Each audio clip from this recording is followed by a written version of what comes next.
Nah, lalu selanjutnya saya akan membuatkan tentang ringkasan interpretasi. Nah, di sini untuk indikatornya itu NPV. Interpretasi kondisi norma itu dinyatakan layak atau NPV-nya itu positif.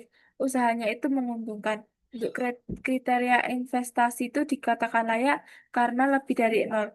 Untuk kriteria investasi atau kondisi normalnya itu di 106.240.913. Untuk kriteria investasi skenario turun 18% itu di 12.536.099. Lalu untuk gross BC-nya itu itu dinyatakan layak karena gross BC-nya itu di atas satu. Nah, kriteria investasinya itu dikatakan layak karena eh, di atas satu. Lalu untuk kriteria investasi kondisi normalnya itu di 1,25.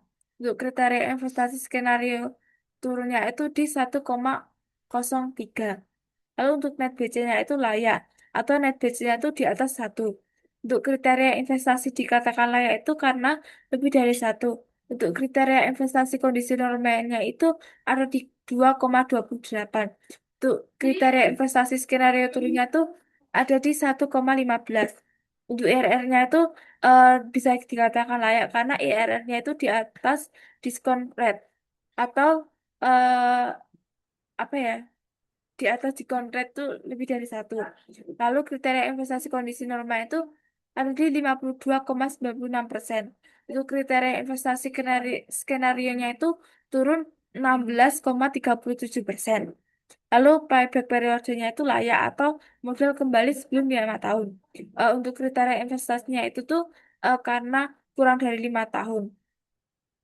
Lalu untuk kriteria investasi kondisi normal itu ada di 1,92. Untuk kriteria investasi skenario turunnya itu ada di 6,74.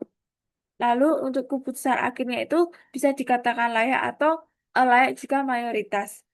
Lalu untuk setelah dicari, maka nilai mengganti dari turunnya produktivitas itu sebesar 20,41%. Jadi investasi kondisi awalnya itu tuh turun sampai sekitar 20,41%.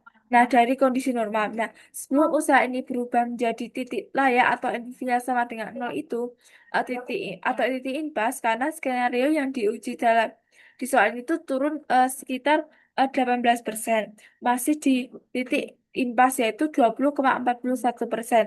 Nah, maka usaha budidaya cabai rawit merah ini masih layak dijalankan meskipun produksinya itu turun 18%.